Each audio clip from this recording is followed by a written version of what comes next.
தேவன் நமக்கு கொடுத்திருக்கிற வார்த்தை, தேவன் நம்முடைய குறைவுகளை நிறைவாக்குகிறவர். தேவன் நம்முடைய குறைவுகளை நிறைவாக்குகிறவர். வாசிக்கலாம். பிலிப்பியருக்கு எழுதின புஸ்தகம் 4ஆம் அதிகாரம் 19ஆம் வசனத்தை யாராவது ஒரு எடுத்து வேகமாக வாசிக்கலாம். பிலிப்பியருக்கு எழுதின புஸ்தகம் 4ஆம் அதிகாரம் 19ஆம் வசனம். என் தேவன் தம்முடைய ஐஸ்வர்யத்தின்படி உங்கள் குறைகளை எல்லாம் கிறிஸ்து இயேசுவுக்குள் மகிமையிலே நிறைவாக்குவார். நம் தேவன் நம்முடைய குறைவுகளை நிறைவாக்குகிறவர். நம்முடைய ஜெபம், ஆண்டவரே, இன்று என்ன வார்த்தையை நீர் வைத்திருக்கிறீர், நீர் என்னோடு கூட பேசும் அப்படின்னு சொல்லி ஆண்டவர்கிட்ட ஜெபம் பண்ண போது ஆண்டவர் இந்த வார்த்தையை தான் ஆண்டவர் கொடுத்தார். தேவன் நம்முடைய குறைவுகளை நிறைவாக்குவார். And God will meet all your needs. நம்முடைய எல்லா தேவைகளையும் சந்திக்கிறவர் நம்முடைய ஆண்டவர். நம்முடைய குறைவுகளை நிறைவாக்குகிறவர் நம்முடைய ஆண்டவர். இதை நீங்க வித்தியாசம் புரிஞ்சுக்கணும்.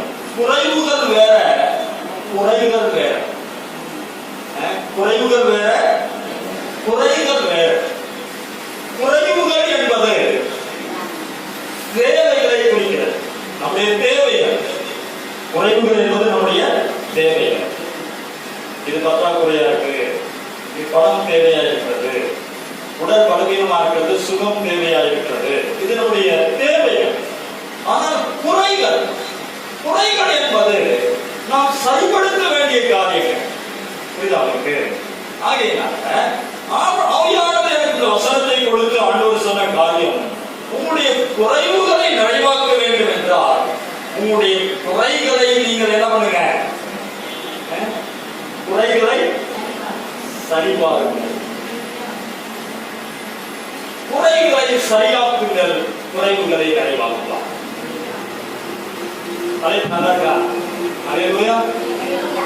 குறைவுகளை நிறைவாக்கப்பட வேண்டுமானால் நம்முடைய குறைகளை நாம் ஆராய்வார்கள். என்ன குறை இருக்கிறது? ஏன் எனக்கு இந்த காரியம் எனக்கு நேரிட்டது? ஏன் எனக்கு இப்படிப்பட்ட பலவீனம் வந்தது? ஏன் எனக்கு இப்படிப்பட்ட குறைவுகள் எனக்கு வந்தது அப்படின்னு ஆண்டவர்கிட்ட நம்ம கேள்வி கேட்பதை மறுத்து நாம் உட்கார்ந்து ஆராய்ந்து பார்க்க வேண்டிய அவசியத்திற்குள்ளாக நாம் வந்திருக்கிறோம்.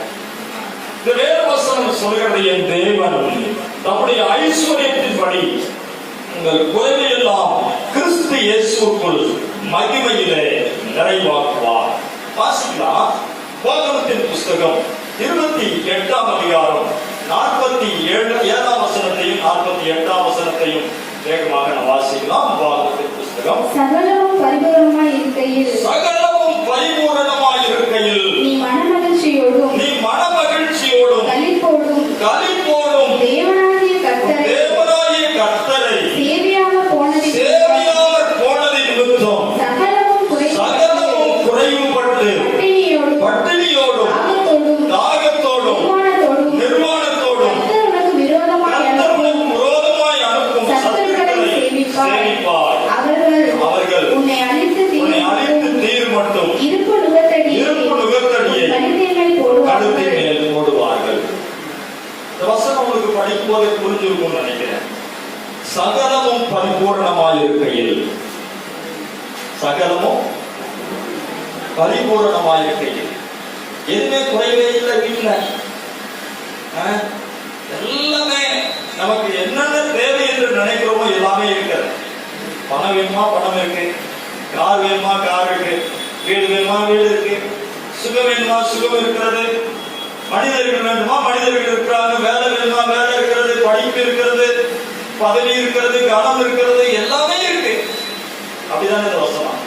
சகலமும் பரிபூரணமாய் இருக்கையில் நீ மன மகிழ்ச்சியோடும் களிப்போடும் உன் தேவனாகிய கர்த்தரை சேவியாமற் போனதில் நிமித்தம். கடைபிடிச்சா அப்ப எல்லாமே நமக்கு பரிபூரணமா இருக்கும் போது போது நாம என்ன செய்யலையா? கர்த்தரை சேவிக்கல, கர்த்தரை ஆராதிக்கல. இன்றைக்கு ஆலயங்கள் கூட்டப்பட்டிருப்பதற்கு கூட நம்முடைய குறைவுகள் தான், நம்முடைய குறைகள் தான். அன்றைக்கு எல்லாமே பரிபூர்ணமா இருந்தது, அன்றைக்கு எல்லாமே தேவை, எல்லாமே பரிபூர்ணமாக இருந்தது. பரிபூர்ணமாக இருந்த காலத்தில் கர்த்தரை நாம் தேடாமல் போனது நிமித்தம், கர்த்தரை ஆராதிக்காதது நிமித்தம், கர்த்தருடைய ஆலயத்தை தேடாதது நிமித்தம் இன்றைக்கு என்ன ஆயிடுச்சா? இன்னைக்கு சகலமும் குறைவுபட்டு, சகலமும் குறைவுபட்டு விட்டது. பட்டினியோடும் தாகத்தோடும் நிர்வாணத்தோடும் கர்த்தர் உனக்கு விரோதமாய் அனுப்பும் சத்துருக்களை சேமிப்பாய். அவர்கள் உன்னை அழித்து தீரு மட்டும் இருப்பு நுகத்தடியை உன் கழுத்தின் மேல் போடுவார்கள். நுகத்தடினா நாம் இருக்கிற பாரம், நம்முடைய சுமைகள், நம்முடைய வேதனை. அன்றைக்கு நல்லா இருந்தப்ப ஆண்டவரை நம்ம தேடி இருக்கோம்னா இன்றைக்கு இப்படிப்பட்ட குறைவுகள் வருவதற்கு காரணம் இல்லை. அல்லேலூயா. நாம இதற்கு என்ன தெரியுது? நாம ஆண்டவரை எப்பொழுதும் ஆண்டவரை நாம் ஆராதிக்க வேண்டும். தாவீது தான் சொல்கிறார், நான் எப்பொழுதும் கர்த்தரை ஸ்தோத்திரிப்பேன், நான் எக்காலத்திலும் கர்த்தரை ஸ்தோத்திரிப்பேன். அவர் துதி எப்போதும் என் வாயில் இருக்கும். அல்லேலூயா. எப்பொழுதுமே என்ன அர்த்தம்? தாவீதுக்கு துன்பம் வரலன்னு நினைக்கிறீங்களா? துயரம் வரலன்னு நினைக்கிறீங்களா? போராட்டம் இல்லைன்னு நினைக்கிறீங்களா? தாவீது ராஜாவாகவே எப்பொழுதுமே ராஜாவாக இருந்தார். ஆகையினால் அவருக்கு ஆராதிக்கிறதை தவிர வேற எந்த ஒரு காரியமும் இருந்ததில்லை. ஆகையினால அவர் ஆராதிக்கிறதுக்கு அவர் எழுதிக்கிற வசனத்திற்கு ஒன்றும் தவறு இல்லையா அப்படின்னு சொல்றீங்களா? இல்லை. எவ்வளவோ நெருக்கடிகள், எவ்வளவோ இக்கட்டுகள், எவ்வளவோ பிரச்சனைகள், அவை எல்லாவற்றிலும் இருந்து தாவீது சொல்கிறார், நான் எக்காலத்திலும் கர்த்தரை ஸ்தோத்திரிப்பேன், அவர் துதி எப்போதும் என் வாயில் இருக்கும். அப்ப எல்லா சூழ்நிலைகளிலேயும் நாம் தேவனை ஆராதிக்க கற்றுக்கொள்ள வேண்டும். நாம் எந்த சூழ்நிலையிலையும் நாம் தேவனை ஆராதிக்கும் போது நமக்கு என்ன வராது? குறைவு வராது. சத்தமா சொல்லுங்க, குறைவு வராது. அல்லேலூயா. எல்லாமே பரிபூர்ணமா இருக்கும் போது ஆண்டவரை தேடுறதுக்கு நமக்கு என்ன கிடைக்க மாட்டேங்குது? மனசு வர மாட்டேங்குது, நேரமும் வர மாட்டேங்குது இல்லையா? அப்ப நேரம் கிடைக்கவே மாட்டேங்குது ஆண்டவர் ஆராதிக்கிறதுக்கு. ஆண்டவர் ஆராதிக்கிறதுக்கு நேரம் இல்லை, ஜெபம் பண்ண வாங்க நேரம் இல்லை, ஆராதனைக்கு வாங்க நேரம் இல்லை. அப்ப நாம் எல்லாமே அப்ப எல்லாமே பரிபூர்ணமா இருந்தது. இப்ப பரிபூர்ணமா இருந்தப்ப நாம் ஆராதிக்காததுனால இப்ப குறைவு வந்திருக்கிறது. சகலமும் குறைவுபட்டு நீ தாகத்தோடும் நிர்வாணத்தோடும் எழுதிங்களா? அப்ப இதுல நீங்க என்ன கற்றுக்கொள்ள வேண்டும்? நாம் என்ன கற்றுக்கொள்ள வேண்டும் என்றால், எந்த சூழ்நிலையிலையும் நான் ஆண்டவரை ஆராதிப்பேன். அத்திமரம் துளிவிடாமல் போனாலும், திராட்சை செடி பலன் கொடாமல் போனாலும், ஆட்டு மந்தையில் முதல் அச்சு போனாலும் நான் கர்த்தருக்குள் மகிழ்ச்சி அடைகிறேன். அல்லேலூயா. அல்லேலூயா. ஆண்டவரை ஆராதிக்கிறத நம்ம ஒரு நாளும் மறக்கவே கூடாது. அப்பொழுதுதான் அந்த குறைவுகளை ஆண்டவர் நிறைவாக்குவார். சில பேர் பார்த்தீங்கன்னா பிரச்சனை வந்தா மாத்திரம் ஆண்டவரை தேடி வருவாங்க, வேதனை வந்தா மாத்திரம், வயிற்று வலி வந்தா மாத்திரம் ஆண்டவரை தேடி வருவாங்க. வயிற்று வலி சரியா போச்சுன்னா வரமாட்டாங்க. அல்லேலூயா. சில நேரம் பார்த்தீங்கன்னா சில ஆண்டவர் நன்மை செஞ்சா தேடி வருவாங்க, அப்புறம் மறந்துடுவாங்க. அவர்களுக்கு எப்பொழுதுமே நன்மை செய்து கொண்டே இருக்கிற ஆண்டவராகவே அவரை பார்த்து கொண்டிருப்பார். அல்லேலூயா. அப்ப நாம எந்த சூழ்நிலையிலேயும் தேவனை நாம் ஆராதிக்க வேண்டும். வாசிக்கலாம் 78ஆம் அதிகாரம் உபாகமம் 57ஆம் வசனத்தை வாசிங்க. சத்துருக்கள் வாசல்களில் உன்னை முற்றுகை போட்டு நெருக்கும் காலத்தில் சகலமும் குறைவுபடுவதினால் அவைகளை ரகசியமாய் தின்னுவாய்.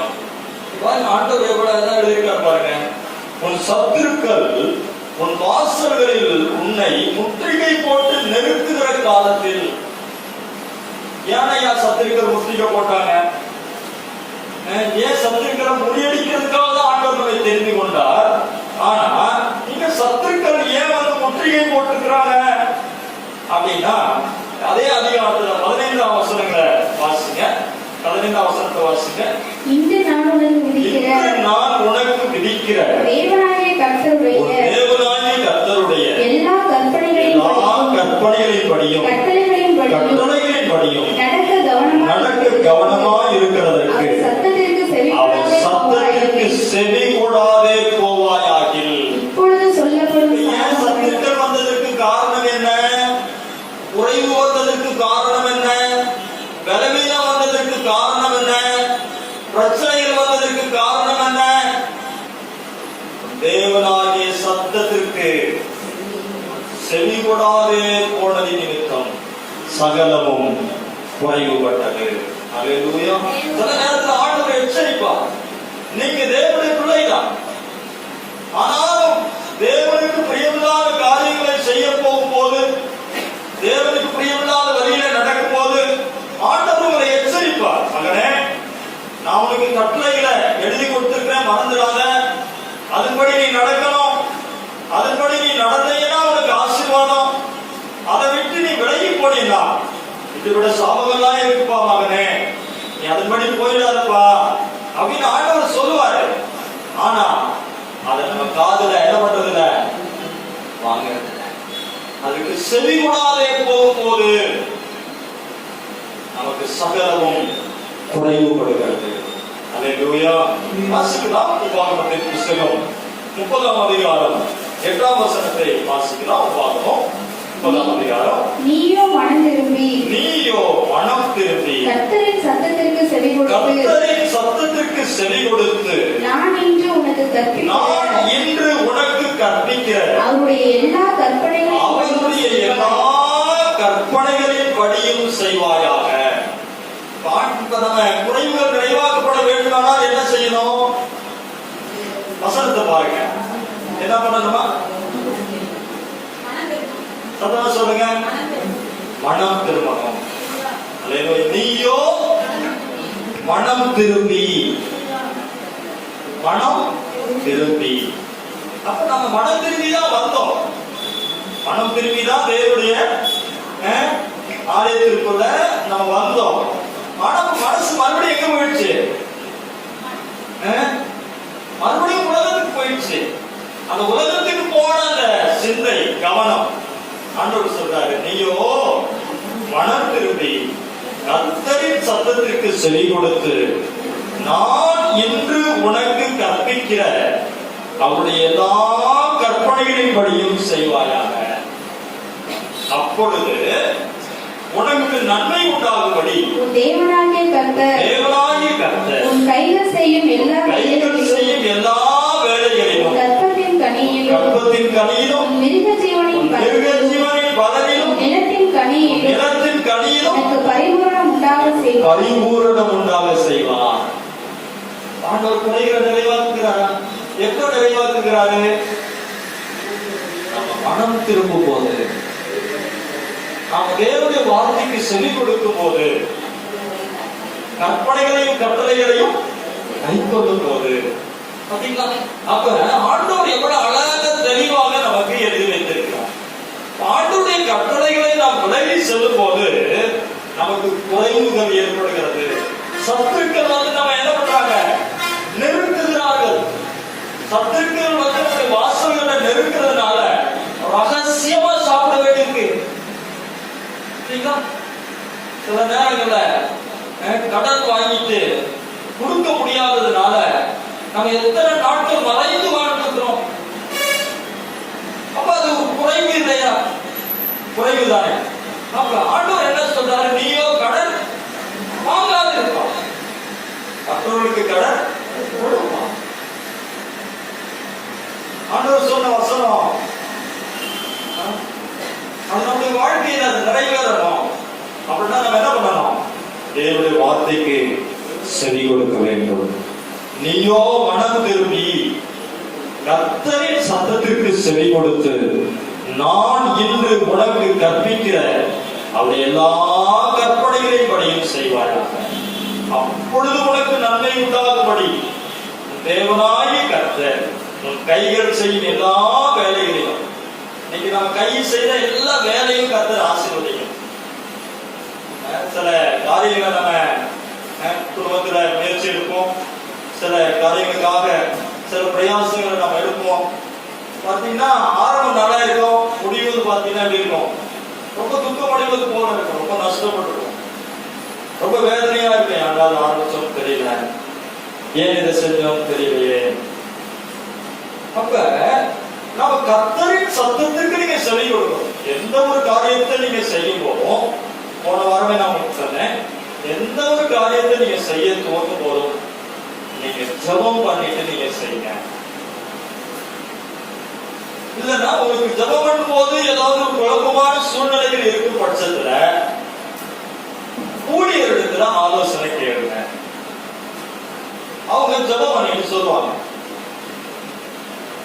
அப்ப உங்களுக்கு என்ன குழப்பம் வருதோ அவங்களுக்கும் குழப்பம் வரும். அப்ப அந்த குழப்பம் வரும்போது தேவன் நீங்க செய்கிற காரியத்துல பிரியமா இல்லை என்பதை நாம் அறிந்து விலகிக் கொள்ள வேண்டும். அல்லேலூயா. அப்ப நம்ம அதை திரும்ப நம்ம செய்யும் போது அது நம்முடைய பலத்தையும் நம்முடைய பிரயோகத்தையும் நம்ம பலவந்தமானி அதுல நம்ம செயல்படும் போது முடிவு அது சஞ்சலமாக இருக்கும். அது மிகவும் வருத்தத்தை நமக்கு கொடுக்கும். நமக்கு சகலமும் குறைவுபட்டு எல்லாவற்றையும் இழந்த நிலையில கண்ணீரோடு கவலையோட அப்ப நம்ம நின்றுட்டு இருப்போம். அப்ப 4 பேர் வந்து அப்ப சொல்லுவாங்க, நமக்கு ஆறுதல் சொல்ல வருவாங்கன்னு நினைச்சா அவங்க யோபுக்கு வந்த 3 நண்பர்கள் மாறி அவர் யோபு சொன்னீங்க என்னை அலட்டாதீர்கள் அப்படின்ற. அப்ப நிறைய நேரங்கள்ல நம்ம எதையுமே நம்ம கவனமாக ஜெபம் பண்ணி செய்வது இல்லை, கர்த்தருடைய சத்தத்திற்கு செவி கொடுப்பது இல்லை.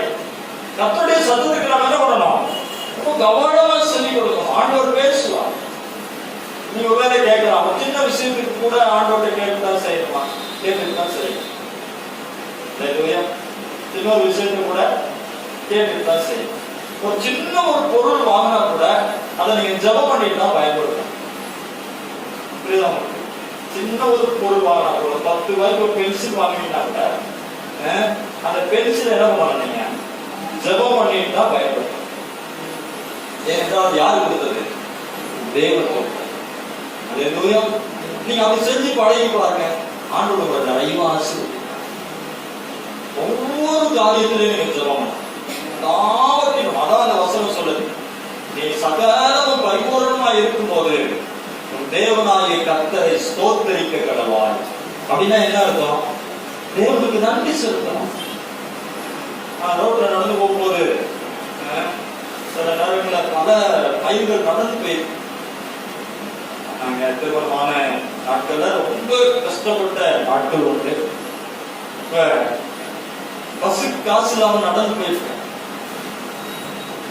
நடந்தே போவேன், தூரம் நடந்து போயிட்டு வருவேன். அப்ப நடந்து போகும்போது நிறைய பேர் வண்டியில லிஃப்ட் கேட்கலாம் அப்படின்னு சொல்லி எண்ணம் வரும். அவங்க கொடுக்கல அப்படின்னா அதை விட இன்னும் மனசு ரொம்ப கஷ்டப்படும். ரெண்டாவது போயிட்டாங்கன்னு வச்சுக்கோங்களேன், ரொம்ப இன்னும் மனசு கஷ்டமா இருக்கும். அப்ப நான் நினைச்சுக்குவேன், அவங்க வண்டியில போறதுனால நமக்குலாம் வண்டி இருக்கு, நம்மளா போறாங்க அப்படின்னு நினைக்க மாட்டேன். அப்ப நான் அப்படி நடந்து போகும்போது என்னை விட கீழே இருக்கிறவங்க பார்ப்பேன். ஒரு ஆளு காலே இல்லாம நடந்து போறான்னு வச்சுக்கோங்க, ஒரு கால இல்ல, ஒரு காலோட இப்படி விஞ்சி விஞ்சி நடந்து போறாரு. அப்ப அவரை விட ஆண்டவர் என்ன வச்சிருக்காரு, 2 காலை கொடுத்து வச்சிருக்காரு. அல்லேலூயா. அப்ப ஆண்டவருக்கு நான் நன்றி சொல்றேன். ஆண்டவரே, நான் நடந்து போவதற்கு எனக்கு என்ன கொடுத்துருக்கீங்க, 2 கால்களை கொடுத்துருக்கீங்க. நன்றி ஆண்டவர், நன்றி. ஒவ்வொரு விஷயத்திலையும், ஒவ்வொரு சின்ன விஷயத்திலையும் ஆண்டவருக்கு நான் நன்றி சொல்லிட்டு நடந்து போகும்போது, வரும்போது, மற்றவர்களை பார்க்கும்போது, எல்லா நேரங்களிலையும் ஆண்டவருக்கு நன்றி செலுத்த நம்ம கற்றுக்கணும். அல்லேலூயா, அல்லேலூயா.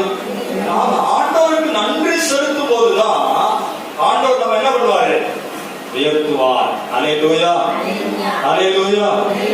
நன்றி செலுத்த ஒரு நாள் என்ன பண்ணக்கூடாது, மறக்கவே கூடாது. அல்லேலூயா. வசனத்தை வாசிங்க. உன் தேவனாகிய கர்த்தருடைய சத்தத்துக்கு செவி கொடுத்து, 9ஆம் அதிகாரம் 10ஆம் வசனம். இந்த நியாயப்பிரமாண புஸ்தகத்தில் எழுதியிருக்கிற அவருடைய கற்பனைகளையும் அவருடைய கட்டளைகளையும் கைக்கொள்ளும் போதும் உன் தேவனாகிய கர்த்தரிடத்தில் முழு இருதயத்தோடும் முழு முழு ஆத்துமாவோடும் திரும்பும் போதும் கர்த்தர் உன் பிதாக்கள் மேல் சந்தோஷமா இருந்தது போல உன்மேலும் உனக்கு நன்மை உண்டாக திரும்பவும் சந்தோஷமாயிருப்பார். அல்லேலூயா. அப்ப ஆண்டவராகிய கர்த்தர் நமக்கு கொடுத்திருக்கிற இந்த நியாயப்பிரமாண புஸ்தகத்தில் எழுதியிருக்கிற அவருடைய கற்பனைகளையும் அவருடைய கட்டளைகளையும் நீங்க கை கொள்ளும் போதும் தேவனாகிய கர்த்தரிடத்தில் ஒரு முழு இருதயத்தோடு, எல்லாருமே இந்த இடத்துல முழு இருதயத்தோடு இருக்கிறோமானா சொல்ல முடியாது. சில பேருக்கு எங்கெங்கயோ கவலை சிந்தனைதான் இருக்கு இல்லையா? அப்ப நம்ம அப்படி வர முடியல, முழு இருதயத்தோடு ஆண்டவர் ஆராதிக்க முடியல. அங்கதான் ஃபுல்லா பேசுறதா நான் அப்படியே கேட்டுட்டு இருக்கேன் அப்படின்னு முக்காடு போட்டு அப்படியே சொல்லிருப்பாங்க. அல்லேலூயா. அப்ப முழு இருதயத்தோடும் முழு ஆத்மாவோடும் திரும்பும் போதும் கர்த்தர் உங்கள் பிதாக்கள் மேல் சந்தோஷமா இருந்தது போல உண்மையிலும் உனக்கு நன்மை உண்டாக திரும்பவும் சந்தோஷமா இருப்பார். அல்லேலூயா. ஆண்டவர் நம்ம மேல சந்தோஷமா இருந்துட்டார்னா, அப்பா அம்மா சந்தோஷமா இருந்துட்டா பிள்ளைங்களுக்கு ரொம்ப சந்தோஷம். அப்பா அம்மா கோபமா இருந்தா கிட்ட போகவே முடியாது, நம்ம காரியம் நடக்காது. அப்ப நம்ம அப்பா சந்தோஷமா இருக்கும்போது நமக்கு எல்லாமே சந்தோஷம். எல்லாவற்றையும் பரிபூர்ணமாக தருகிற ஆண்டவர் நம்மோடு கூட இருக்கிறார். அதற்கு வேற ஒண்ணும் பெரிய பெரிய காரியத்தை ஆண்டவர் செய்ய சொல்ற. ஆண்டவர் அவர் எழுதி கொடுத்திருக்கிற கற்பனைகளையும் கட்டளைகளையும் நாம செவி கொடுக்க வேண்டும் என்று ஆண்டவர் இருக்கிறார். அல்லேலூயா, அல்லேலூயா. அது அதை குறித்து அந்த கற்பனைகளை குறித்து சொல்லும் போது அது சொல்றாரு 11ஆம் வசனம். நான் என்று உனக்கு விதிக்கிற கட்டளை உனக்கு மறைபொருளும் அல்ல, அது உனக்கு தூரமானதும் அல்ல. நாங்கள் அதை கேட்டு அதன்படி செய்யும் பொழுது எங்கள் நிமித்தம் வானத்துக்கு ஏறி அதை எங்களுக்கு கொண்டு வருகிறவன் யார் என்று நீ சொல்லத்தக்கதாக அது வானத்தில் உள்ளதும் அல்ல. நாங்கள் அதை கேட்டு செய்யும் பொழுது எங்கள் நிமித்தம் சமுத்திரத்தை கடந்து அதை கொண்டு வருகிறவன் யார் என்று நீ சொல்லத்தக்கதாக அது சமுத்திரத்திற்கு அப்புறத்திலும் அல்ல. நீ அந்த வார்த்தையின்படியே செய்யும் பொருட்டு அது உனக்கு மிகவும் சமீபமாய் உன் வாயிலும் இருதயத்திலும் இருக்கிறது. இதெல்லாம் கை போடுறதுக்கு இதை கை போடுறதுக்கு யார் பாப்பி வானத்துல ஏறி அதை கொண்டு வந்து கொடுக்கிறது எங்களுக்கு அப்படின்னு நீ சொல்றபடி அது வானத்திலிருந்து கொண்டு வந்தது அல்ல.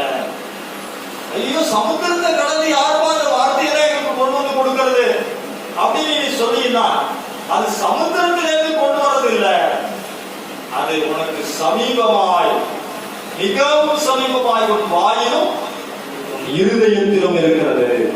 இதுதான் தேவனுடைய வார்த்தை. இந்த தேவனுடைய வார்த்தையை நம்ம செவி கொடுக்கும் போது நம் குறைவுகளை ஆண்டவர் நிறைவாக்குகிறார். அல்லேலூயா. வாசித்தா உபாகமத்தின் புஸ்தகம் 8ஆம் அதிகாரம் 17வது வசனத்தை வாசிங்க. 8ஆம் அதிகாரம். என் சாமர்த்தியமும் என் கைவலனும் இந்த ஐஸ்வர்யத்தை எனக்கு சம்பாதித்தது என்று நீ உன் இருதயத்தில் சொல்லிக் கொள்ளாமலும் இருக்க எச்சரிக்கையா இரு. சொல்றாரு. அதுக்கு முன்னாடி 10ஆம் வசனத்தை வாசிங்க. ஆகையால் நீ புசித்து திருப்தி அடைந்திருக்கையில்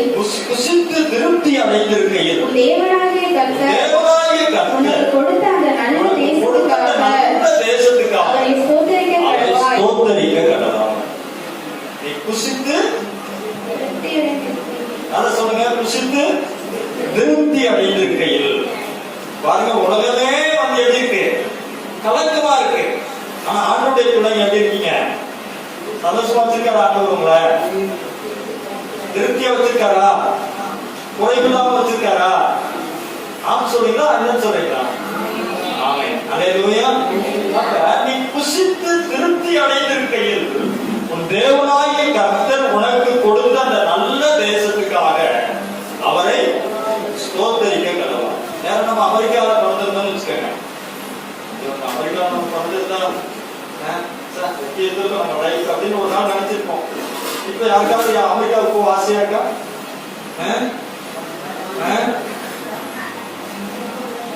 சைனால எவ்வளவு சைனா மக்கள் எவ்வளவு விஞ்ஞானம் எவ்வளவு அழகா கண்டுபிடிக்கிறாங்க. அந்த சைனாவோட பிறந்திருந்தா கொடியா இருக்கலாம், ஒரு சயின்டிஸ்டா மாறி இருக்கலாம் அப்படின்னு நம்ம நினைச்சிருப்போம். இன்னைக்கு சைனாவுக்கு போறதுக்கு நமக்கு யாருக்காவது ஆசை இருக்கா? நமக்கு கொடுத்திருக்கிற தேசம் நல்ல தேசம். அல்லேலூயா. நமக்கு கொடுத்திருக்கிற தேசம் நல்ல தேசம். ஆண்டவரே, இந்த தேசத்துல நீங்க வச்சிருக்கிறதுக்காக நன்றி ஆண்டவரே. அல்லேலூயா. அல்லேலூயா. அப்ப ஆண்டவர் இந்த தேசத்துல ஆண்டவர் நம்மை பாதுகாக்கிறார் பாருங்க. எவ்வளவு பெரிய கிருபை பாருங்க. நாம இருக்கிற இடம் நம்முடைய தலைநகரத்துக்கு போகிறதுக்கு கூட பயமா இருக்கு. ஆனா நம்ம இருக்கிற இந்த இடம், நம்ம இருக்கிற இந்த தேசம் ஆண்டவர் ஆசீர்வதிச்சிருக்கிறார். அதுக்காக ஆண்டவர் என்ன பண்ணணும்? நன்றி செலுத்தணும். அல்லேலூயா.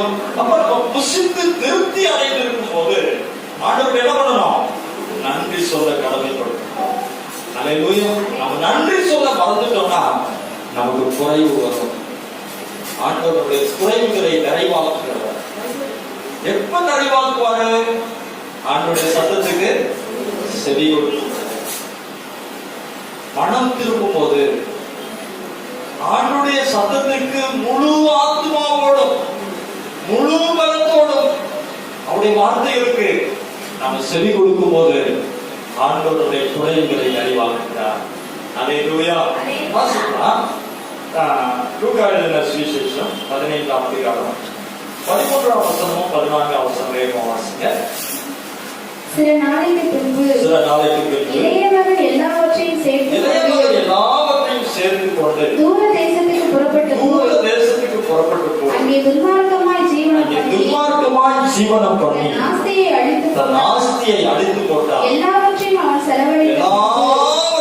அவன் செலவழித்த பின்பு அந்த தேசத்திலே கொடிய பஞ்சம் உண்டாயிற்று. அப்பொழுது குறைவுபடத் தொடங்கி அந்த தேசத்து குடிகளில் ஒருவரிடத்தில் போய் ஒட்டி கொண்டார். ஒருவரிடத்தில் போய் ஒட்டி கொண்டார். எல்லாவற்றையும் செலவழித்த பின்பு அந்த தேசத்திலே கொடிய பஞ்சம் உண்டாயிற்று.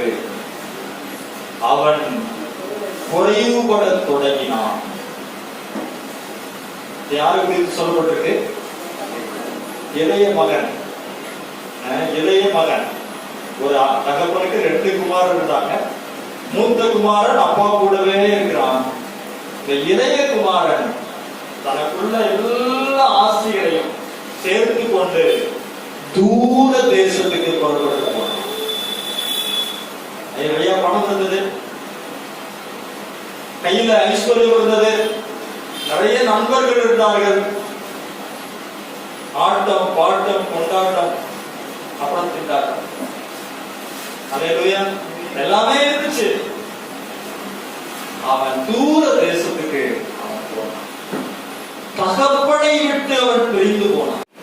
தன்னுடைய செல்வத்தை நம்பி, தன்னுடைய பலத்தை நம்பி, தன்னுடைய கையில் இருக்கிற பணத்தை நம்பி தகப்பனுடைய வீட்டை அவன் மறந்துட்டு போயிட்டான். தகப்பனுடைய எது பெருசா தெரிஞ்சது? எது பெருசா அவனுக்கு தெரிஞ்சது? பணம் தான் பெரிதாக தெரிந்தது, ஐஸ்வர்யம் தான் பெரிதாக தெரிந்தது, நண்பர்கள் தான் பெரிதாக தெரிந்தது. ஜாக்கிரதையா இருக்க.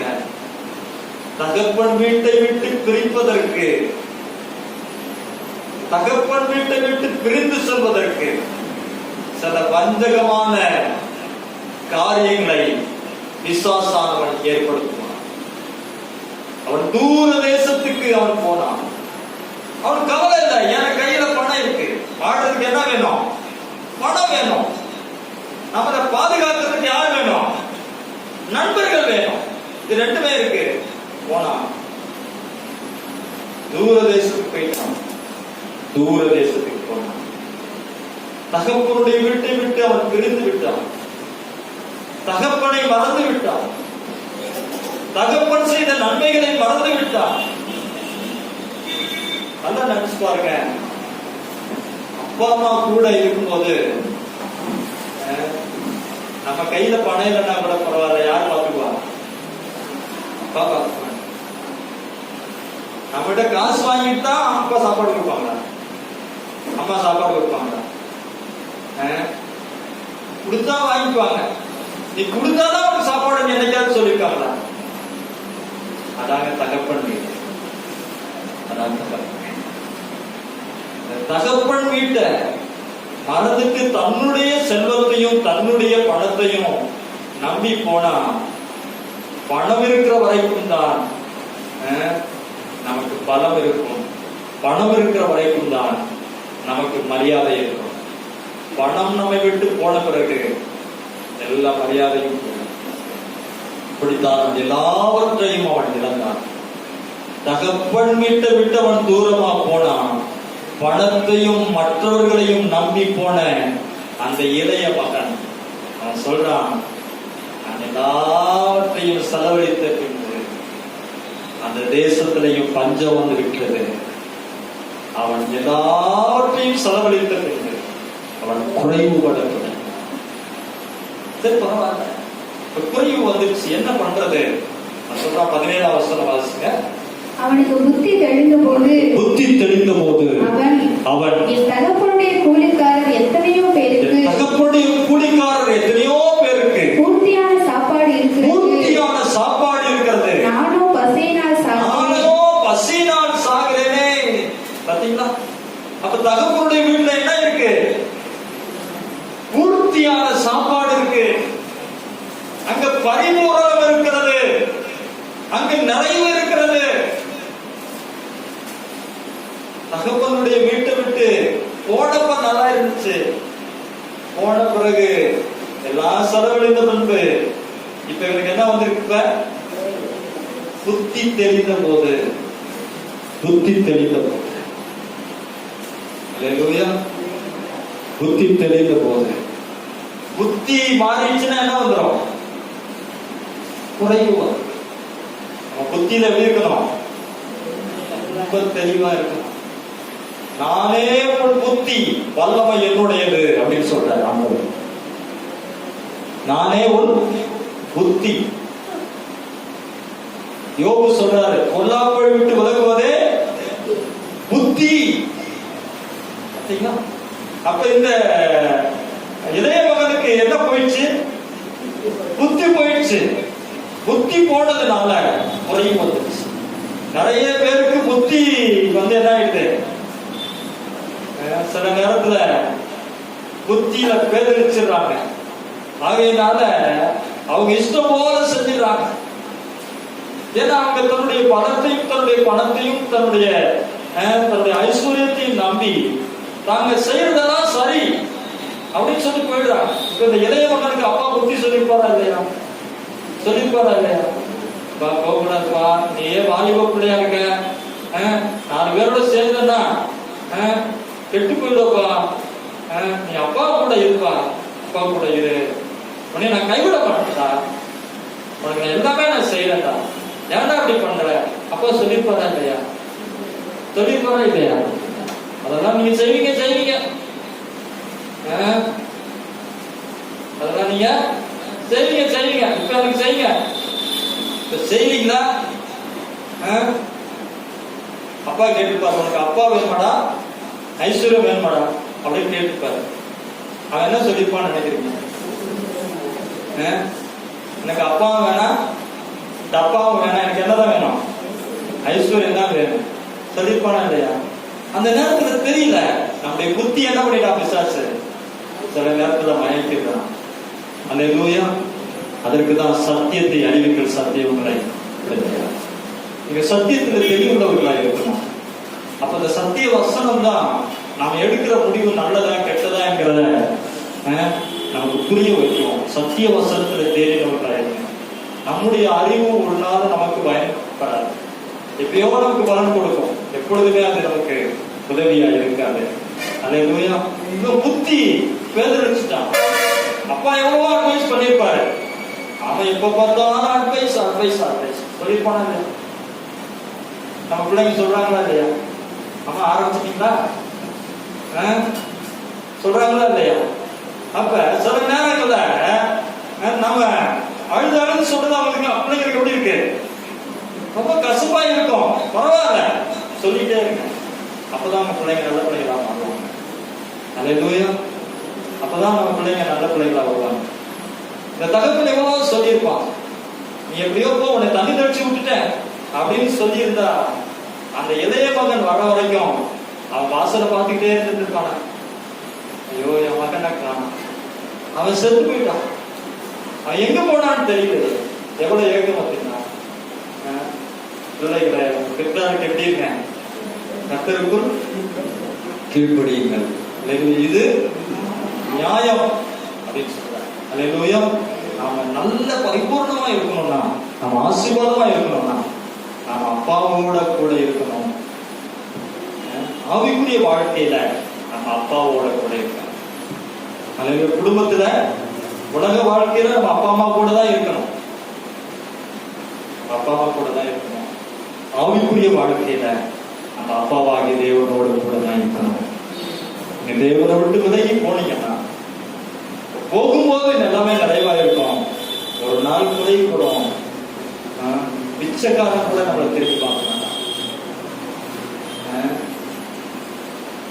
பிச்சைக்காரன் கூட நம்மளை திரும்பி பார்க்க மாட்டான், ஒருத்தர் கூட நம்மளை திரும்பி பார்க்க மாட்டாங்க. நம்ம அன்னைக்கு இருந்தவரை நினைச்சு பார்க்க மாட்டாங்க, இப்படி ஆயிட்டா அப்படின்னு சொல்லி அப்படிதான் நம்ம பார்ப்பாங்களுடைய. நம்முடைய குறைவுகளில உதவி செய்ய ஒருத்தரும் வரமாட்டாங்க, தகப்பன் மட்டும்தான் உதவி செய்ய முடியும்.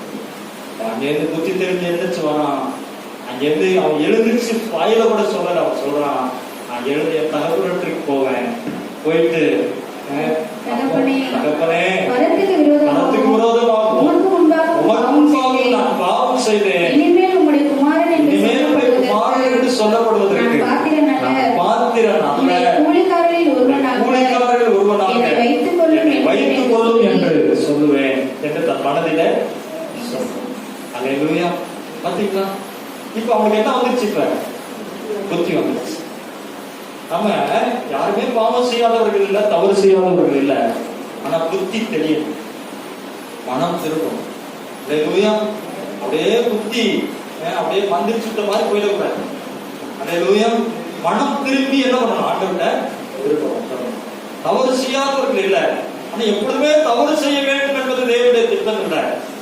நாம அறியாமலோ தெரியாமலோ ஏதோ தவறுகள் செய்து விடுகிறோம், ஆனா அதுல இருந்து என்ன வரணும்? திரும்ப மீண்டு ஆண்டவர்கிட்ட வரணும், தகப்பன்கிட்ட திரும்பணும். ஆண்டவர் விரும்புறது என்ன தெரியுமா? நம்ம நினைக்கிறோம் அப்பாவுக்கு அதை செய்யணும், இதை செய்யணும், அதை செய்யணும், அதை பண்ணணும், இதை பண்ணணும் அப்படின்னு நம்ம நினைக்கிறோம்.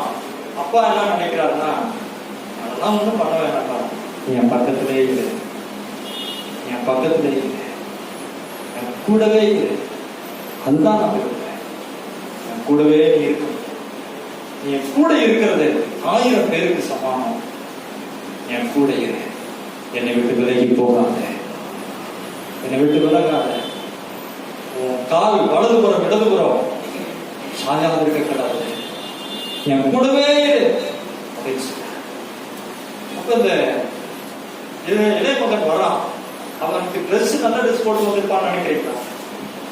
அவன் ரொம்ப ரொம்ப அழகா இருப்பான்னு நினைக்கிறீங்களா? ரொம்ப சௌந்தரியத்தோட வந்தான்னு நினைக்கிறீங்களா?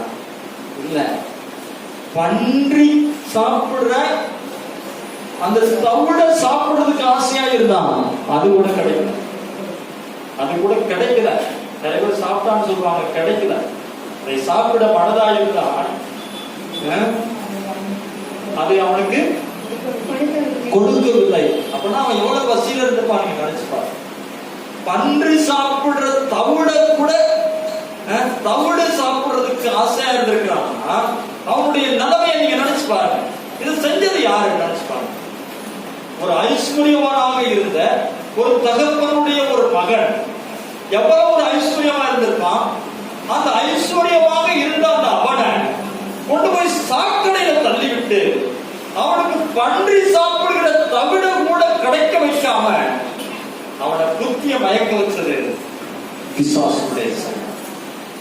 பிசாசுடைய சத்தத்துக்கு செவி கொடுக்காதீங்க. பிசாசுடைய சத்தத்துக்கு செவி கொடுக்காதீங்க. தீயோருடைய வழியில் நடக்காதீங்க. தேவனுடைய சத்தத்துக்கு செவி கொடுங்க. தேவன் நம்முடைய குறைவுகளை நிறைவாக்குகிறார். தகப்பன் வீட்டுல குறைவே இல்லை, எல்லாம் பரிபூர்ணமாக இருக்கிறது. அவன் சொல்லுகிறான், அவன் உணர்வடைகிறான், நான் பாவம் செய்தேன், நான் பாவம் செய்தேன். எங்க அப்பா வீட்டுல எத்தனையோ கூலிக்காரர் திருப்தியா சாப்பிடுறாங்க, நான் குறைபட்டிருக்கிறேன், நான் குறைபட்டிருக்கிறேன். ஏன்? தகப்பன் வீட்டை விட்டு நாம் பிரிந்து தூரமாக போகும்போது சகலமும் குறைபடுகிறது. பரவாயில்ல, நேற்று வாங்க, திரும்ப வந்துருங்க, உணர்வடைங்க. அந்த இடத்துல அவர் உணர்வடைந்தான், நான் பாவம் செய்து விட்டேன், நான் பாவம் செஞ்சுட்டேன், எனவே நான் போய் அப்பான்னு சொல்றதுக்கு எனக்கு என்ன கிடையாது, பார்த்து எழுச்சி, எனக்கு கொஞ்சம் கூட தகுதி இல்லை. நான் போய் என்ன செய்வேன், நமக்கு விரோதமாகவும் பணத்துக்கு விரோதமாகவும் நான் பாவம் செஞ்சுட்டேன், உடைய கூலிக்காரரின் ஒருவனாக என்னை ஏற்றுக்கொள்ளும் என்று என் மனதிலே சொன்னான். இப்படி போய் சொல்லிப்பான்னு நீங்க நினைக்கிறீங்க. அப்பா தூரத்துல பாக்குறாரு, பார்த்த உடனே ஓடி போய் மகனை கழுத்தை கட்டி பிடித்து மனதுருகி ஓடி அவன் கழுத்தை கட்டி கொண்டு அவனை முத்தம் செய்தார். பாருங்க, முத்தம் செய்தார். அப்பா தாங்க முத்தம் கொடுக்க முடியும். எவ்வளவு நாற்றம் எடுத்த பிள்ளையாக இருந்தாலும் அப்பா தான் முத்தம் கொடுக்க முடியும். வேற ஒருத்தர் என்னடா அப்படின்னு சொல்லி என்ன பண்ணுவாங்க, வெறுப்பாங்க, அருவருப்பாங்க. அப்பா மட்டும்தான் அரவணைக்கிறவர், அப்பா மட்டும்தான் நமக்கு மனதுருகிறவர், அப்பா மட்டும்தான் நமக்கு கட்டி பிடித்து முத்தம் கொடுக்கிறவர். அப்பா விட்டு தூரமா போயிடாதீங்க. அப்பா விட்டு தூரமா போயிட்டா இன்னைக்கு நமக்கு எல்லாமே இருக்கும். இன்னைக்கு எல்லாமே இருக்கிறதுனால நமக்கு இருக்கிறத வச்சுட்டு வாழ்ந்ததுனால தூரமா போயிடாதீங்க. இருக்கிறது எடுக்கவும் ஆண்டவரால முடியும். அல்லேலூயா. கொடுக்கிறவரும் அவரே, எடுக்கிறவரும் அவரே. இன்னைக்கு இருக்குது, எல்லாமே இருக்கு அப்படின்னு நினைச்சிட்டு மாத்திரம் தூரமா அப்பா விட்டு போயிடாதீங்க. ஒரு நாள் வரும், குறைவு வரும். அப்ப எங்கதான் திரும்பி வரணும், அப்பா வீட்டுக்கு வரணும். அல்லேலூயா. ரெண்டு காரியத்தை சொல்லுங்க. எப்ப குறைவு வருது, தேவனுடைய சத்தத்துக்கு செவி கொடாதே போகும். நாம் எல்லாமே பரிபூர்ணமா இருக்கும் போது, நம்ம புசித்து திருப்தி அடைந்திருக்கும் போது, நம்ம தேவனை துதிக்காத நிமித்தம், தேவனுக்கு நன்றி செலுத்தாத போது நமக்கு சகலமும் குறைவுபட்டது. இரண்டாவது, தகப்பனுடைய வீட்டை விட்டு நம் தூர தேசத்திற்கு தகப்பனுடைய உறவை துண்டித்து விட்டு தூரமாக செல்லும் போது நமக்கு குறைவுபடுகிறது. அல்லேலூயா. இன்னொரு வசனத்தை வாசிக்கலாம். லூக்கா எழுதின புஸ்தகம் 22ஆம் அதிகாரம் 35ஆம் வசனம் வேகமா வாசிக்கலாம். லூக்கா எழுதின புஸ்தகம். பின்னும் அவர் அவர்களை நோக்கி, நான் உங்களை பணப்பையையும் சாமான்பையும் பாதரட்சைகளும் இல்லாமல் அனுப்பும் போது ஏதாயிலும் குறைவாய் இருந்ததா என்றார். அவர்கள் ஒன்றும் குறைவாய் இருந்ததில்லை என்றார்கள். தன்னுடைய சீசர்களை பார்த்து இயேசு கேட்கிறார். பின்னும் அவர் அவர்களை நோக்கி, நான் உங்களை பணப்பையும் சாமான்பையும் பாதரட்சைகளும் இல்லாமல் அனுப்பும் போது, ஆண்டவர் கூப்பிட்டு தன்னுடைய சீசர்களை எல்லாரையும் கூப்பிடுறார். வாங்கப்பா, எல்லாரும் வாங்க, பக்கத்துல வாங்க, நீங்க எங்க போகணும் பாத்தீங்க? கிராமத்துக்கு போகணும். கிராமத்துக்கு எதுக்கு? சுவிசேஷம் அறிவிப்பது. இப்ப நம்ம என்ன பண்ணுவோம்?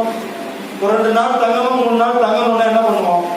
ஃபர்ஸ்ட் எதை ரெடி பண்றோமோ இல்லையோ, எதை ரெடி பண்ணுவோம்? ட்ரெஸ் ரெடி பண்ணுவோம்.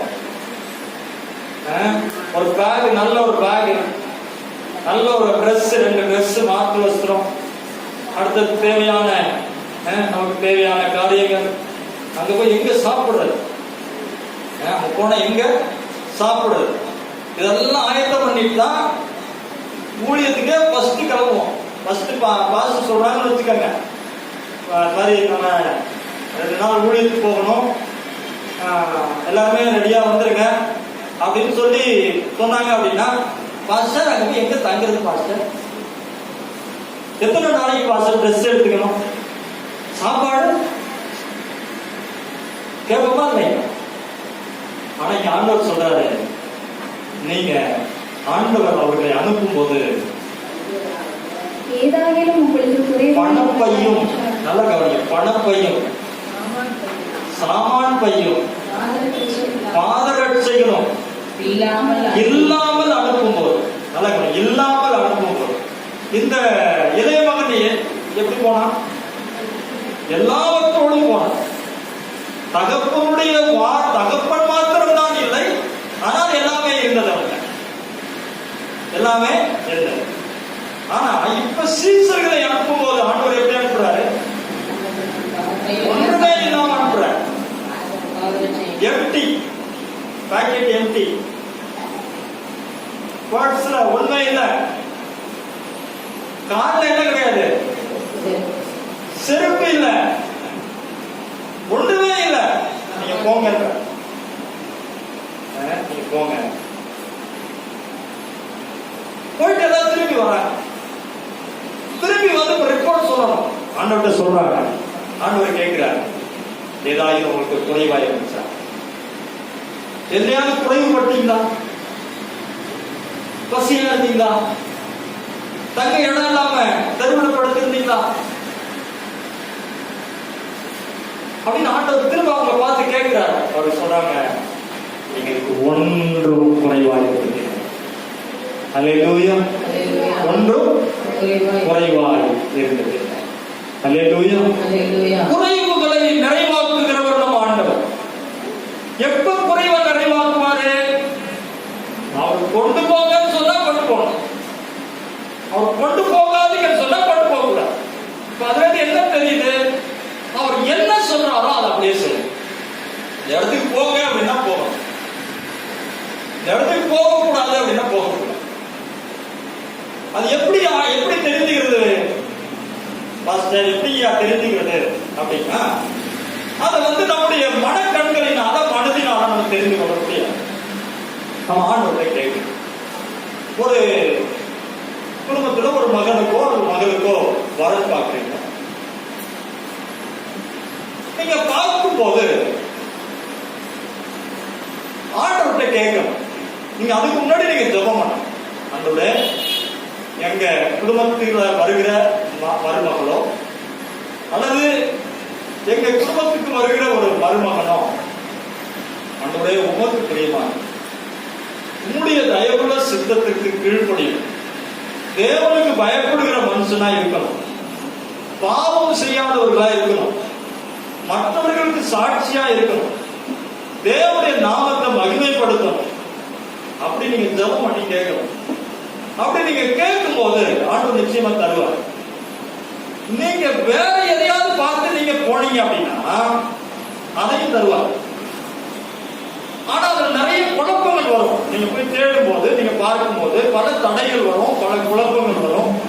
அப்ப அப்படி வரும்போது அது ஆண்டவர் தடை பண்ணுகிறார் என்பதை நீங்க அறிஞ்சிக்கணும்.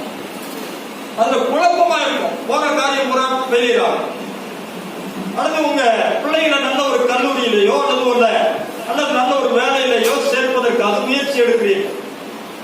நீங்க அப்படி செய்ய முயற்சிக்கும் போது நீங்க தேவனிடத்துல ஜெபம் பண்ணணும். இடம் கிடைக்கிறதுனால சேர்க்கக்கூடாது, பணம் குறைவா இருக்கிறதுங்கிறதுனால பிள்ளைங்களை சேர்க்கக்கூடாது, மற்றவங்க சொன்னாங்கிறதுனால உங்க பிள்ளைங்க சேர்க்கக்கூடாது. நீங்க தேவனிடத்துல ஜெபம் பண்ணணும். ஜெபம் பண்ணிட்டு ஆண்டவர் உங்களை நேரா வழி நடத்தணும். அதுக்கு உங்களுக்கு ஒரு கிளியரன்ஸ் ஆண்டவர் கொடுக்கணும். நீங்க போகிற காரியங்களை ஆண்டவர் வாய்ப்பு செய்யணும். நீங்க விரும்பினதை நீங்க போய் செய்யும் போது பல தடைகளை நீங்க தாண்ட வேண்டியிருக்கும். அப்ப பல தடைகளை நீங்க தாண்டி போறீங்க அப்படின்னா அது உங்களுடைய முயற்சி.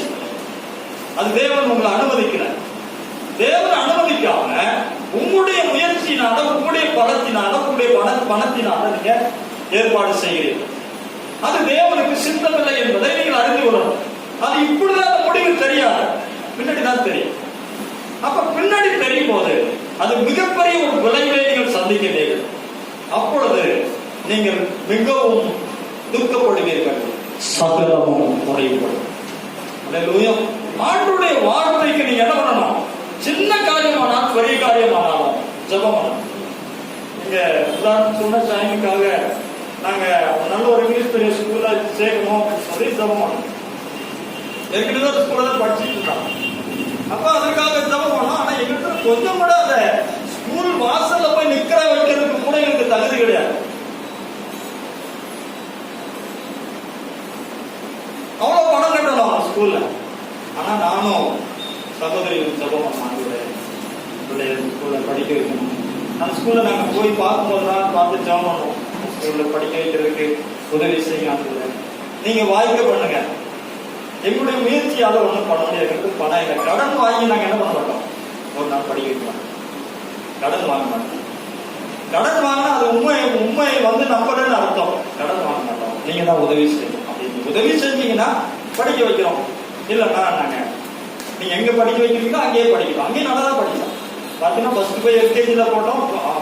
எல்கேஜில போய் சேர்த்த உடனே அவனுடைய பர்ஃபார்மன்ஸை பார்த்துட்டு டக்குனு தூக்கி ஃபர்ஸ்ட் ஸ்டாண்டர்ட்ல போட்டாங்க. டபுள் ப்ரமோஷன்ல போட்டாங்க அந்த ஸ்கூல்ல. ஆனா இந்த ஸ்கூல்ல சேர்க்கணும்னு சொல்லி அவ்வளவு முயற்சி பண்ண பணம் இல்லை. ஆனா ஜெபம் பண்ண பாருங்க, அந்த சின்ன ஜெபத்தை கூட ஆண்டவர்களுக்கு கேட்டு உதவி இருக்கும். தகப்பனோட இருக்கும் அது குறைவு வராது. அடுத்தது அப்பா சொல்றதை கேட்கணும். அப்பா சொன்னா இல்லாம போனா இல்லாம போனோம், எடுத்துட்டு போனா எடுத்துட்டு போனோம். இல்லாம போன்னு சொல்ல ஒரு தடவை சொல்றாரு, இப்ப நான் உங்களை எல்லாமே இல்லாம நான் உங்களை போக சொன்னேன், இப்ப எல்லாத்தையும் எடுத்துக்கங்க. வஸ்திரம் இல்லாதவன் வஸ்திரத்தை எடுத்துக்கொள்ள கடவன், பட்டயம் இல்லாதவன் பட்டயத்தை எடுத்துக்கொள்ள கடவன் அப்படின்னு சொல்றாரு. அப்போ ஒரு சொல்றான், இன்னொரு பட்டயம் இருக்கிறது எடுத்துக்கலாமா அப்படின்னு கேட்கிறான். நான் எடுத்துக்கப்பா அப்படின்னு. ஆண்டவர் என்ன சொல்கிறாரோ அதுபடி நம்ம செய்யணும். வாசிக்கலாம். யோவான் எழுதின சுவிசேஷம் 2ஆம் அதிகாரம் 3ஆம் வசனம் வாசிங்க. திராட்சரசம் குறைவுபட்ட போது இயேசுவின் தாய் அவரை நோக்கி அவர்களுக்கு திராட்சரசம் இல்லை என்றார். பாருங்க, இங்க இந்த சரித்திரம், இந்த சம்பவம் உங்களுக்கு தெரிந்ததுதான். திராட்சரசம் குறைவுபட்ட போது, திராட்சரசம் குறைவுபட்ட போது, இப்ப ஒரு பெரிய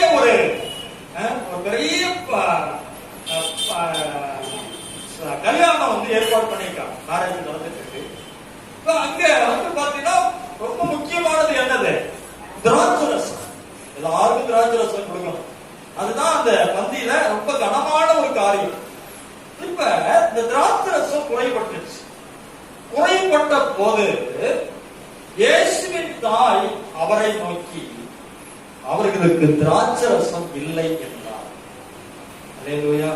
அவர்களுக்கு திராட்சரசம் இல்லை என்றார். இப்ப என்ன பண்றது? இப்ப அங்க இருக்கிறதுல ரொம்ப கனமான ஒரு மனிதர் யாரு?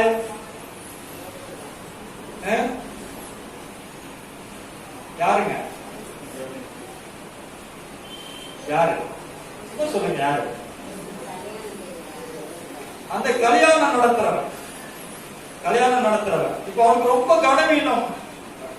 திராட்சரசம் குறைஞ்சு போச்சு, மக்கள் நிறைய வந்துட்டாங்க. இப்ப நீங்க ஒரு திருமணம் ஏற்பாடு பண்ணிருக்கீங்க, ஒரு 500 பேர் வருவாங்க அப்படின்னு சொல்லி சாப்பாடு செஞ்சிருக்கீங்க, பிரியாணி செஞ்சிருக்கீங்க. திடீர்னு பாத்தீங்கன்னா இன்னொரு 200 பேர் கூட வந்துட்டாங்க. என்ன பண்றதுன்னே தெரியல. இப்ப வடி சாதம்னா போட்டு வடிச்சு இதே சாப்பாடு கொடுத்துடலாம். பிரியாணி போட்டாச்சு. பிரியாணி ப்ரிப்பேர் பண்றதுக்கு முடியுமா? முடியல. அதே போலதான் அங்க இருக்காங்க. இப்ப திராட்சை ரசம் குறைபட்டுருச்சு. குறைபட்ட உடனே இயேசுவின் தாய் அவரை நோக்கி, எவரை நோக்கி? இயேசுவை நோக்கி, திராட்சை ரசம் இல்லை என்றார். நிறைய நேரங்கள்ல நம்முடைய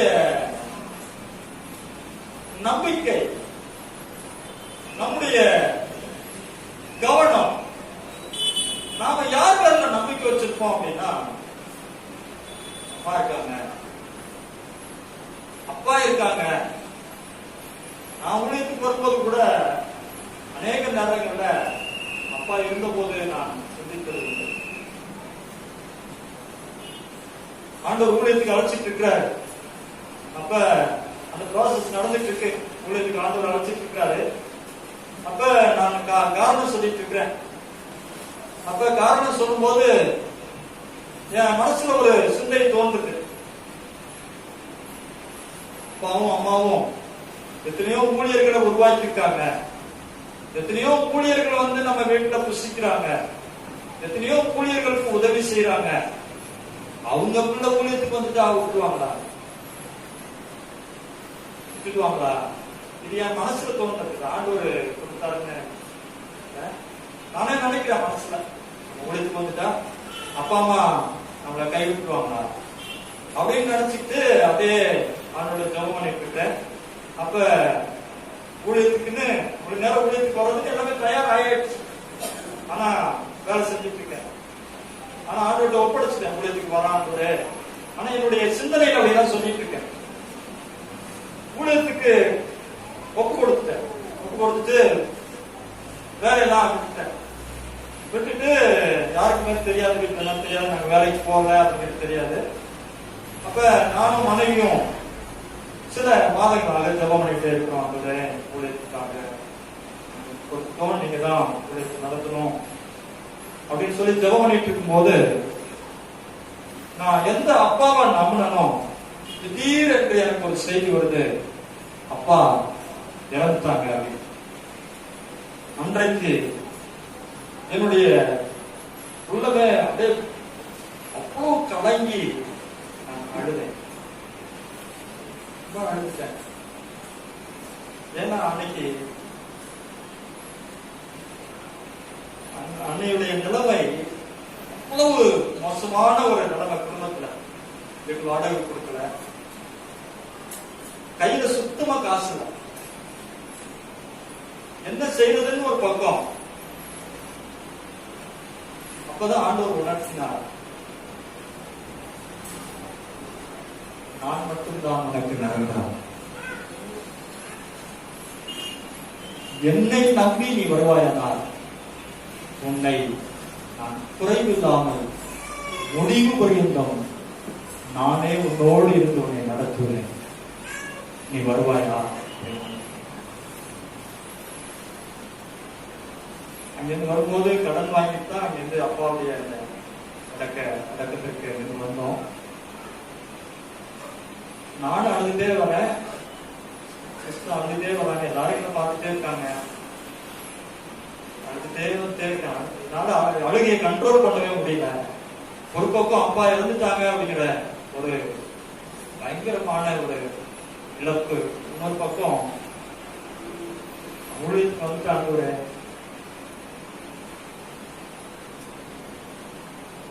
நீங்க தான் முற்றிலும் நடத்தணும், ஒரு நாளும் நான் குறைவுபட்டேன் என்று நான் ஒரு நாளும் நிற்கக்கூடாது, நீங்க தான் நடத்தணும், இது உம்முடைய ஊழியம், நீர்தான் அடைத்தீர் என்பதை ஆண்டவரே நாம் அனைவரும் புரிந்து கொள்ளும்படிக்கு என்னோடு இருந்து நீ உதவி செய்யணும். ஜெபத்தோடு அழுதுட்டே வரேன். அப்பா சரீரத்தை பார்க்கிறேன், அதை கண்ட்ரோல் பண்ண முடியல. தம்பிங்கெல்லாம் அழுதுட்டு இருக்காங்க, அம்மா ஒரு பக்கம் அழுதுட்டு இருக்காங்க, அதை தாங்க முடியல. ஆண்டவர் அன்றைக்கு அழைத்த ஆண்டவர் சொன்னேன், ஜபத்துல இந்த குடும்பம் ரொம்ப எளியதான். மனாசேயில் என் குடும்பம் மிகவும் எளியது என்று சொன்னது போல அந்த கிரியோட போல நான் நிற்கிறேன். நீங்கள் அழைத்த ஒரு உண்மையிலோ அண்ணா நீர் என்னை நடத்தும் என்று நான் ஜெபமணிக்கும் போது ஆண்டவர் ஒரு வார்த்தை கொடுத்தார். உனக்கு இருக்கிற இந்த பலத்தோட போ, உன்னை அனுப்புகிறவர் நான் என்னவா.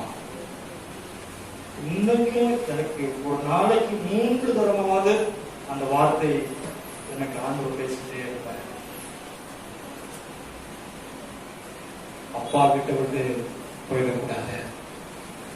அப்பா வெறுமனே போக சொன்னாலும் போகணும், எடுத்துக்கிட்டு போக சொன்னாலும் போகணும். சில நேரங்கள்ல இந்த திராட்சரசம் குறைவுபட்ட போது அம்மாவை தேடி போனாங்க. சில நேரங்கள் அப்பா அம்மா உதவி செய்யலாம், ஆனால் அது என்றைக்கும் அது நிரந்தரமாக இருக்காது. நிரந்தரமாக இருக்காது. நிரந்தரமானவர் ஆண்டவர் மட்டும்தான். அவர்கள் நமக்கு உதவி செய்வதற்காக இந்த உலகத்தில் ஏற்படுத்தி வைத்திருக்கிற பாத்திரம் அவர்கள் தாயும் தகப்பனும். ஆனால் அவர்களே நிரந்தரம் அல்ல, நிரந்தரம் இயேசு மட்டும்தான். இன்றைக்கு அந்த அம்மாங்கிற உரிமையில போய் இயேசுட்ட சொல்றாங்க, திராட்சரசம் இல்லப்பா, திராட்சரசம் இல்லை. உடனே அங்க ஆண்டவர் சொல்றாரு, அவருடைய தாய் வேலைக்காரரை நோக்கி அவர் உங்களுக்கு என்ன சொல்லுகிறாரோ அதன்படி அவர் உங்களுக்கு என்ன சொல்லுகிறாரோ. அங்க அம்மா சொல்றது இல்லை, அதனால அம்மா பேச்சு கேட்காதீங்கன்னு சொல்லல, அப்பா பேச்சு கேட்காதீங்க. ஆண்டவர் என்ன வார்த்தை உங்களுக்கு வைத்திருக்கிறாரோ, அவர் உங்களுக்கு என்ன சொல்லுகிறாரோ அதன்படி செய்யும். அப்ப நமக்கு என்ன வராது? குறைவு வராது. குறைவு வராது. நிறைய நேரங்கள்ல ஆண்டவருடைய வார்த்தையை மீறி நாம மற்றவர்களுடைய நம்ம பேச்சுக்கு முக்கியத்துவம் கொடுக்கும் போது அந்த நேரம் நல்லா இருக்கும். அப்புறம் குறைவு, குறைவிடாமல் நடத்துகிற ஒரு ஆண்டவர் மட்டும்தான். உங்கள் குறைவை எல்லாம் கிறிஸ்து இயேசுவுக்கு மகிமையை நடைபெறுவார். அல்லேலூயா, அல்லேலூயா, அல்லேலூயா, அல்லேலூயா. இங்க லூக்கா 5ஆம் அதிகாரம் 5ஆம் வசனம் அதோட நான் முடிக்கிறேன். இங்க சீமோன் சொல்றான், அதற்கு சீமோன், ஐயரே நாம் முழுவதும் நாங்கள் பிரயாசப்பட்டோம், ஒன்றும் அகப்படவில்லை, ஆகிலும் உம்முடைய வார்த்தையின்படியே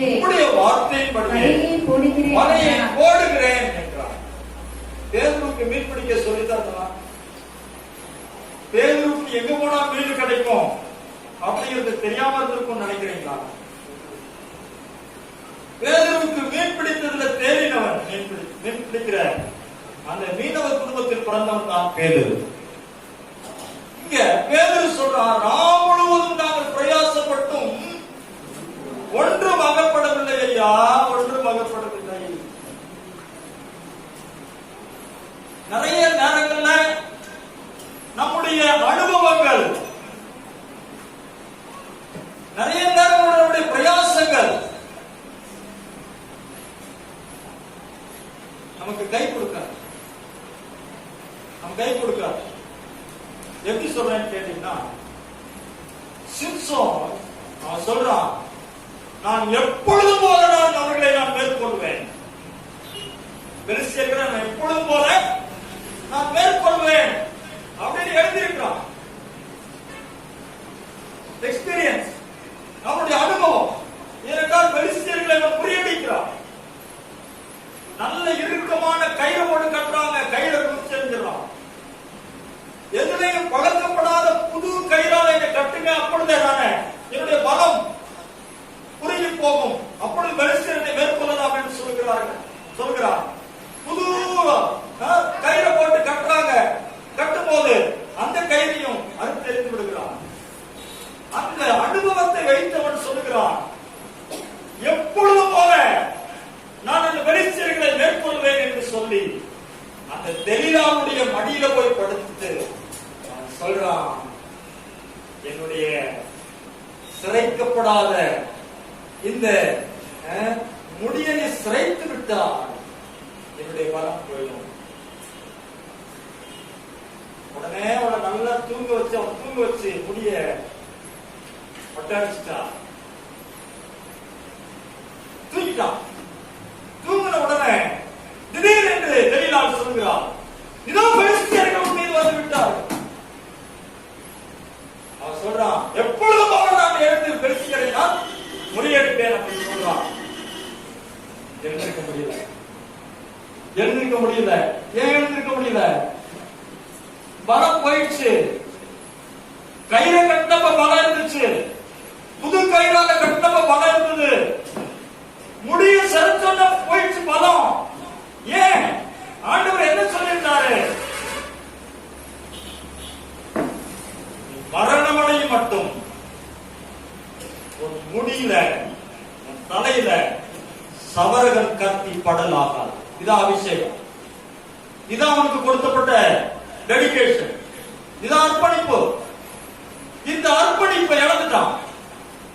இழந்துட்ட பிறகு நான் எப்பொழுதும் போல எழுந்திருப்பேன் என்று சொன்னான்.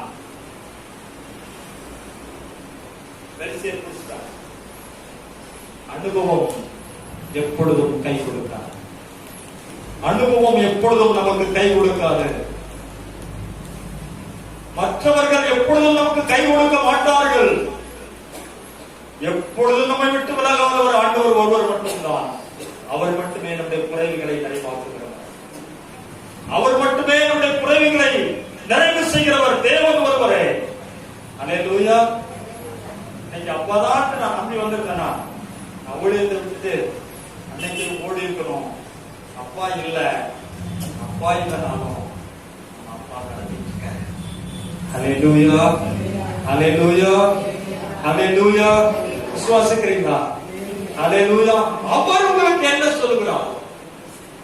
சொல்றான், பேதுரு சொல்றான், ஆகிலும் ராம் முழுவதும் பிரயாசப்பட்டோம். என்ன கிடைக்கல? ஒன்று கூட கிடைக்கல. ஆகிலும் உம்முடைய வார்த்தையின்படியே வலையை ஓடுகிறேன்.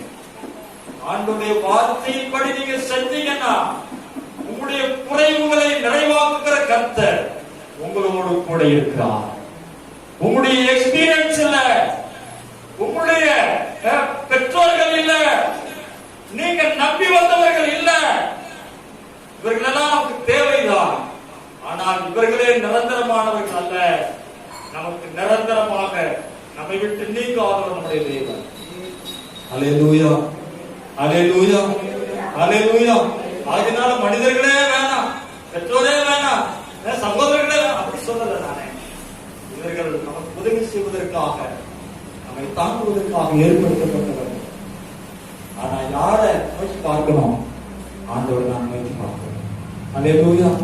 ஆண்டவரை நோக்கி பார்க்கறத விட்டுட்டு அவரை நோக்கி பார்த்தீங்கன்னா ஒரு நாள் அவங்க கையை விரிச்சுவாங்க. அல்லேலூயா, அல்லேலூயா. என்றைக்குமே கையை விரித்தவராய் நம்மை கை கூட்டி அழைக்கிறவர் ஆண்டவர், கரம் நீட்டி அழைக்கிறவர் ஆண்டவர். சொல்ற ஆகிலும் நம்முடைய வார்த்தையினுடைய வலையை போடுகிறேன் என்று சொன்னார். வலை கிழிந்து போகத்தக்கதாக மிகுதியான மீன்களை பிடித்தார். அல்லேலூயா. குறைவு நிறைவாயிடுச்சா? அல்லேலூயா. இளைய மகன் ராஜகுமாரனா மாறிட்டானா? அல்லேலூயா. மாறிட்டானா? இஸ்ரவேல் ஜனங்கள் தேவனை தேடி வந்த போது அவர்கள் குறைவுகளை ஆண்டவர் நிறைவாக்குனாரா? அல்லேலூயா. ஆண்டவருடைய சத்தத்துக்கு நம்ம செவி கொடுக்கும் போது ஆண்டவர் நம்முடைய தேவைகளை சந்திக்கிறார். கடைசியாக ஒரே வசனத்தை நான் சொல்லி முடிக்கிறேன். சிங்க குட்டிகள் தாழ்ச்சி அடைந்து பட்டினியாயிருக்கும் கர்த்தரை தேடுகிறவர்களுக்கு ஒரு நன்மையும் குறைவில்லை. அல்லேலூயா. கர்த்தரை தேடுகிறவர்களுக்கு ஒரு நன்மையும் குறைக்கூடாது.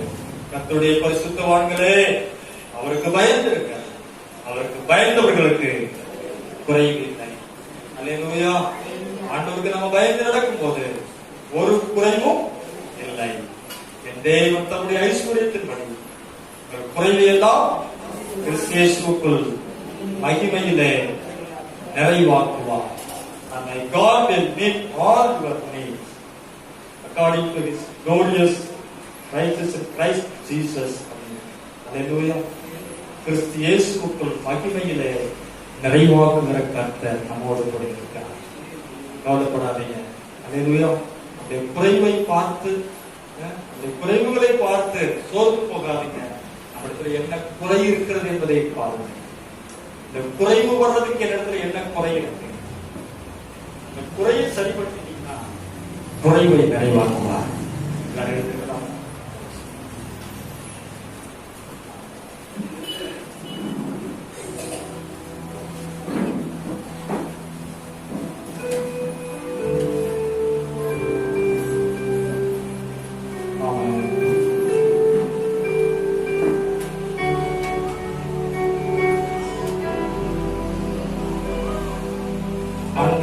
தேவைகளை சந்திக்கிற தேவனாக இருக்கிறார். நம்மிடத்தில் எத்தனை குறைவுகள் இருந்தாலும் குறைவுகளை நிறைவாக்குகிற கர்த்தர்களோடு கூட இருக்கிறார்.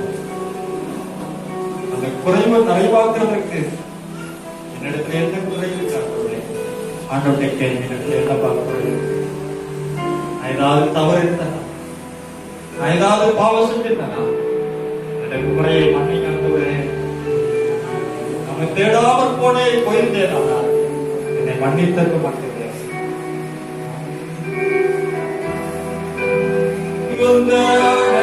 சந்தோஷம் என்னோட இருப்பதால் குறையில்லையே, குறையில்லையே என் கர்த்தர் என்னை குறையில்லையே, குறையில்லையே என் கர்த்தர்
புசித்து திருப்தி அடைந்திருக்கும் போது உனக்கு கொடுத்த அந்த நல்ல தேசத்தை நினைத்து கர்த்தரை ஸ்தோத்திரம் பண்ணு.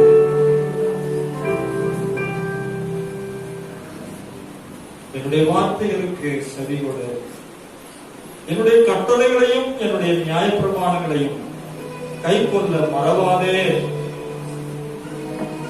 ஆண்டவர் சொன்ன காரணங்கள், தகப்பன் வீட்டை விட்டு தூரமாக போகாது. அவர் என்ன சொல்லுகிறாரோ அதன்படி செய்வாயா. கர்த்தரை தேடுகிறவர்களுக்கு ஒரு நன்மையும் குறைவுகிறார். அவருக்கு பயந்தவர்களுக்கு ஒரு குறைவும் இல்லை. பரிசுத்தமுள்ள தேவனே, நல்ல வேலைக்காக நான் நன்றி சொல்கிறோம். தேவன் தம்முடைய ஐஸ்வரியத்தின்படி உங்கள் குறைவையெல்லாம் கிறிஸ்து இயேசுவுக்குள் மகிமையிலே நிறைவாக்குவார் என்று சொல்லப்பட்ட வசனத்தின்படி எங்கள் குறைவுகளை நிறைவாக்குகிற தேவனே, நல்ல வேலைக்காக நாங்கள் நன்றி செலுத்துகிறோம். குறைவுகளை நிறைவாக்குகிற தேவன், அந்த குறைகளை நாம் நினைச்சு பார்க்க, அதிலிருந்து நாங்கள் மீண்டும் வரை எங்களுக்கு உதவி செய்யலாம். பேசின வார்த்தைகளுக்காக நாங்கள் நன்றி செலுத்துகிறோம். அன்றுவே பிள்ளைகள் சத்தியத்திலே நடக்கிறார்கள் என்று கேள்விப்படுகிற சந்தோஷம் அன்றுவே மிகப்பெரிய ஒரு சந்தோஷம். அன்றுவே அப்பா, சத்தியத்துக்கு செவியை விலக்கி கட்டுக்கதைகளுக்கு சாய்ந்து போகும் காதவரும் நீயோ அவையெல்லாவற்றிலும் மன தெளிவுள்ளவனாயிரு என்று தீமோத்தேயுவுக்கு சொன்னது போல நான் அருமையான சபையாருக்கு நாங்கள் சொல்கிறோம். அன்றுவே கட்டுக்கதைகளுக்கு சாய்ந்து போகாமல் அதுவே சத்தியத்திற்கு செவி கொடுத்து சத்தியத்திற்கு சாட்சியாக நிற்க உதவி செய்கிறார்கள். ஒவ்வொரு தெய்வ பிள்ளைகளையும் கண்டு ஆசீர்வதிங்க. அவருக்கு எவ்வளவோ குறைவுகள் உண்டு ஆண்டவரே, அந்த குறைவுகள் எல்லாம் கர்த்தர் நிறைவாக்கும்படியாக சொல்லிக்கிறோம். திராட்சரசம் குறைபட்ட போது ஆண்டவரே அதை நிறைவாக்கினேன். ஆண்டவரே பேதுரு ஆண்டவரே வலையில மீன் இல்லாத போது ஆண்டவரே அவருடைய வலை கிழிந்து போவதற்காக மீன் கொடுத்தீர். ஆண்டவரே ஆகியோருடைய குறைகள் எல்லாம் நிறைவாக்குகிற கர்த்தர். ஆண்டவரே அப்பா, அன்புடைய சீஷர்கள் கடப்பையும் சாமாட்பையும் பாதரட்சியும் இல்லாமல் ஆண்டவரே கடந்து போய் திரும்பி வந்த போது ஒன்றுமே குறையில்லாமல் நடத்தினீர். ஆண்டவரே உடைய வார்த்தையை நாங்கள் கேட்கும் போது எங்களுக்கு எந்த ஒரு குறைவும் வருவதில்லை. ஆண்டவரே உண்மையை சார்ந்திருக்க உதவி செய்கிறாக. ஆண்டவரே உடைய மரத்தினால் ஆண்டவரே நாம் நிலைத்திருக்க உதவி செய்யும். ஆண்டவரே உடைய வசனத்திலே நிலைத்திருக்க உதவி செய்கிறார். இந்த வசனத்திற்கு நாங்கள் செவி கொடுக்க உதவி செய்கிறார். ஆராதனையில் கலந்து கொண்ட ஒவ்வொரு தேவனுடைய பிள்ளைகளை கர்த்தர் ஆசீர்வதிக்கும்படியாக நாங்கள் சொல்லிக்கிறோம். கரப்பிடித்து நடக்கும் அன்றைய மாலை நேரத்தில் நடக்கிற ஆராதனை கர்த்தர் ஆசீர்வதி இயேசுவின் நாமத்தில் நாமமாவே கர்த்தரை முருகனவே கர்த்தரை பரிசுத்த நாமத்தை நாமமாவே கர்த்தரை கர்த்தர் செய்த சகல உபகாரங்களையும் கிருபை பிதாவாகிய தேவனுடைய அன்பும் பரிசுத்தாவியானவருடைய அன்புகளுக்கு ஐக்கியம் சிநேகம் பாதுகாப்பும் நம் அனைவரோடும் கூட இன்றும் என்றும் கர்த்தருடைய வருகை பரியந்தமும் இருப்பதாக. ஹல்லேலூயா, ஹல்லேலூயா. God bless you guys.